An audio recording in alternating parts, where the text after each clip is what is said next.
সকাল 10টা থেকে বিকাল 3টা পর্যন্ত সময়ের মধ্যে সবচেয়ে বেশি ভিটামিন ডি পাওয়া যায়। অনেকেই সানস্ক্রিন ইউজ করতে চান না এই ভেবে যে সানস্ক্রিনের কারণে হয়তো বা ভিটামিন ডি তৈরি হবে না।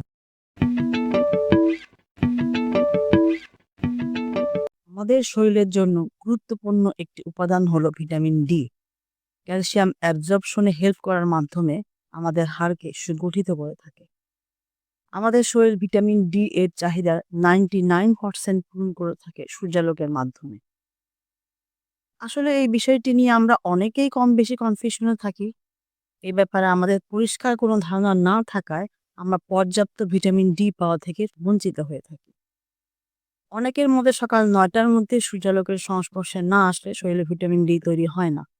আবার এটাও শোনা যায় সকাল 10টা থেকে বিকাল 3টা পর্যন্ত সময়ের মধ্যে সবচেয়ে বেশি ভিটামিন ডি পাওয়া যায়।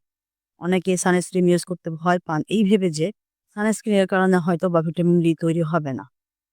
আপনি যদি এমন অনেক কনফিউশন থেকে থাকেন তাহলে আজকের এই ভিডিওটি অবশ্যই আপনার জন্য। স্কিপ না করে সম্পূর্ণ ভিডিওটি দেখতে থাকুন। সূর্যের আলোতে ওয়ানলি 3% আল্ট্রাভায়োলেট থাকে। এই 3% আল্ট্রাভায়োলেট রে এর মধ্যে 95% হলো ইউভিএ রে আর বাকি 5% শুধুমাত্র ইউভিবি রে থাকে, যেটা আমাদের জন্য উপকারী। ইউভিবি রে আমাদের ত্বকে প্রবেশ করার পর 7 ডাইহাইড্রোকোলেস্টেরল তৈরি করে, যা প্রোভিটামিন ডি থ্রি নামে পরিচিত।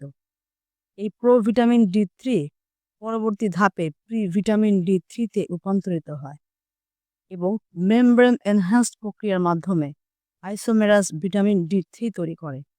লিভার এবং কিডনিতে হাইড্রক্সিলেশন প্রক্রিয়ার মাধ্যমে সক্রিয় ভিটামিন ডি তৈরি হয়। বয়স, জেন্ডার, ঋতু, অঞ্চল এবং স্কিনের টেক্সচার অনুযায়ী এটা ভিন্নতর হতে পারে। গ্রীষ্মকালীন সূর্যের আলোতে ইউভিবি এর পরিমাণ তুলনামূলকভাবে বেশি থাকে। দিনের মাঝামাঝি সময়ে ইউভিবি রে সবচেয়ে বেশি থাকে। তাই ভিটামিন ডি পাওয়ার জন্য সর্বোত্তম সময় হলো সকাল 11টা থেকে বিকাল 3টার মধ্যে, অর্থাৎ এপ্রিলের শুরু থেকে সেপ্টেম্বরের শেষের দিকে। শীতকালে সূর্যের আলোতে পর্যাপ্ত ইউভিবি রশ্মি থাকে না, এমনকি সবচেয়ে রৌদ্রোজ্জ্বল দিনেও।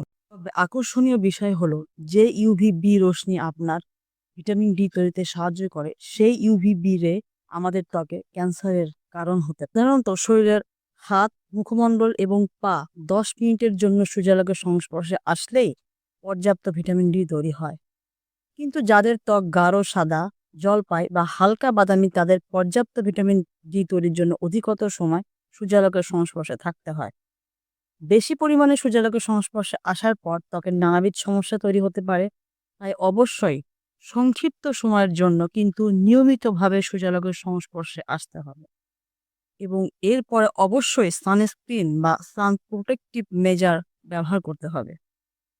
ফুল কভার্ড নারীরা বা যারা শরীরের বেশিরভাগ অংশ ঢেকে রাখেন এবং যারা দিনের বেশিরভাগ ঘরেই কাটান, তাদের ঘরের যে জায়গায় সূর্যরশ্মি প্রবেশ করে সেই জায়গায় কিছুক্ষণ স্টে করার মাধ্যমে প্রয়োজনীয় ভিটামিন ডি পেতে পারেন। সাধারণত বয়স বাড়ার সাথে সাথে ত্বকে ভিটামিন ডি এর উৎপাদন হ্রাস পায়। গবেষণা অনুযায়ী 20 বছর বয়সী প্রাপ্তবয়স্কদের তুলনায় 70 বছর বয়সীদের ভিটামিন ডি এর উৎপাদন ক্ষমতা 4 গুণের বেশি হ্রাস পায়। বয়স্করা দীর্ঘদিন সময় ধরে ঘরে থাকেন এবং একাধিক অসুস্থতার কারণে সূর্যালোকের সংস্পর্শে আসতে পারে না।